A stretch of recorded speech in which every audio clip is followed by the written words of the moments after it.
Perang Padri, jejak kelam suku Batak Toba pernah hampir punah.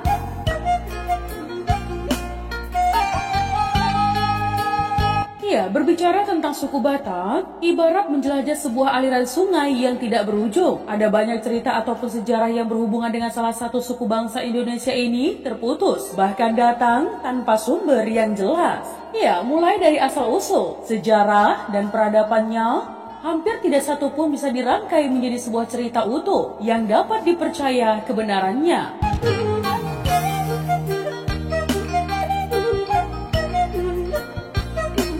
Mengapa dan salah siapa? Tentu tidak ada pihak yang dapat disalahkan dengan kenyataan ini. Namun siapa yang harus bertanggung jawab jika ternyata ada sebuah sejarah yang sengaja dikaburkan bahkan ditutupi kebenarannya? Tentu juga tidak ada yang dapat dimintai pertanggungjawaban untuk kasus ini. Ya, yang pasti ini menjadi tugas semua generasi bangsa dari suku manapun. Karena bangsa yang besar adalah bangsa yang selalu menghormati dan mengenang sejarahnya.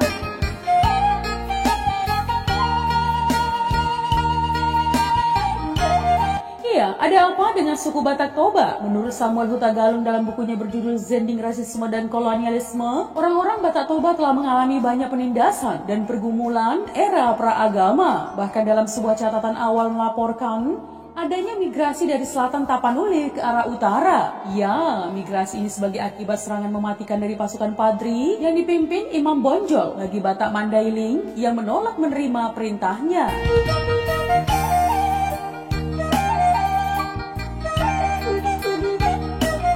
Nah teman, besarnya migrasi dari selatan Tapanuli yang sudah dikuasai oleh pasukan Padri memaksa Imam Bonjol melanjutkan serangannya ke arah Tapanuli, tempat berdomisili Batak Toba melalui Sipiro. Ya, pasukan Padri yang di Sumatera Barat telah membantai saudara-saudara kandung mereka, kaum adat yang tak mau tunduk pada pemaksaan kehendak tuanku Imam Bonjol masuk menjajah tanah Batak, dan kali ini dibantu oleh Batak Mandailing yang sudah menjadi bagian dari pasukan Padri.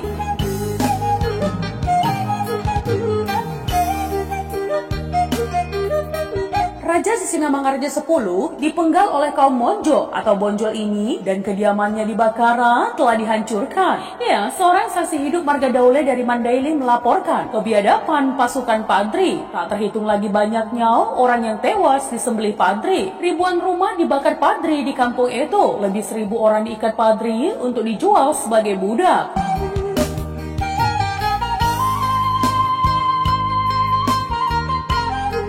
Ibu-ibu dan anak gadis diperkosa Padri dan mereka bawa entah kemana, ke tempat yang tidak diketahui di mana adanya. Ribuan lagi menyelamatkan nyawa lari ke hutan belantara. Di antara mereka ada yang mati kelaparan.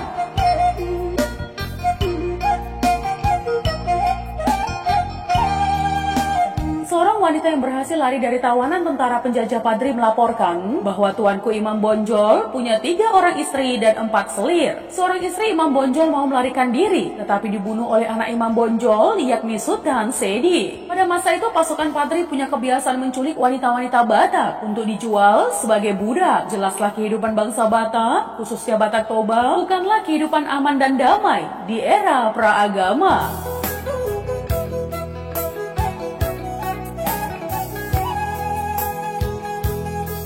Nah teman, tahun 1816 sampai 1833 merupakan masa paling kelam dalam sejarah Batak, khususnya Batak Toba. Pasukan Padri menjajah dan menghancur leburkan suku Batak Toba. Ya, pasukan Padri berhasil menang melawan orang Batak Toba. Diperkirakan sekitar 75% orang Batak Toba terbunuh, termasuk anak-anak dan perempuan.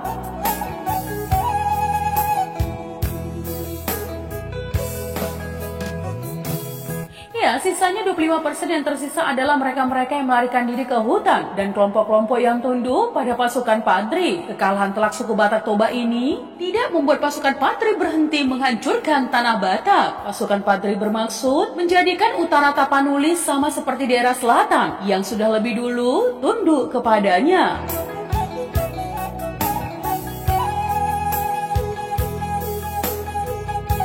Diselamatkan oleh yang mati. Masih menurut Samuel Huta Galung, walaupun pasukan Padri berhasil menang melawan orang Batak yang masih hidup, namun pasukan Padri dikalahkan secara telak oleh orang-orang Batak yang sudah mati. Ya, mayat-mayat orang Batak yang ditelantarkan pasukan Padri tanpa dikubur karena mereka orang kafir yang tak layak dapat penghormatan. Akhirnya membusuk dan menyebarkan penyakit yang justru menyerang kaum Padri.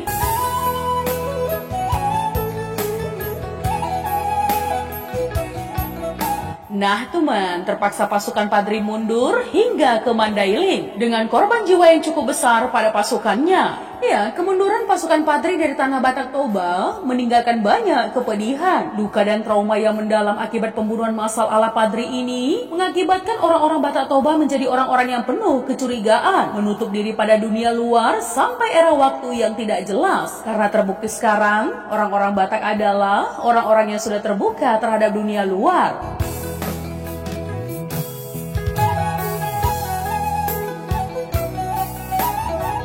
Dan tentunya kecurigaan ini berakibat pada misionaris Kristen yang datang. Ada banyak yang terbunuh sebagai akibat kecurigaan yang berlebihan ini. Ya, orang-orang Batak Toba yang tersisa berharap mereka tidak ingin menjadi korban pembantaian kedua kalinya.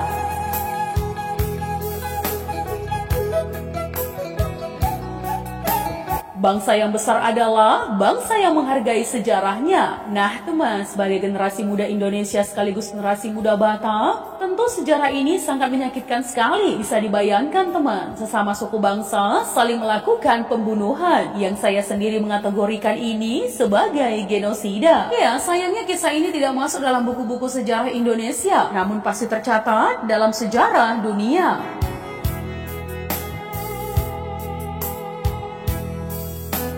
Benar-benar sangat disayangkan lagi teman, ketika Tuanku Imam Bonjol sang penggerak pembunuhan terdaftar dalam salah satu nama list pahlawan nasional. Lebih lanjut teman, ada sekitar 13-15 juta orang Batak di dunia dan separuhnya adalah Batak Toba.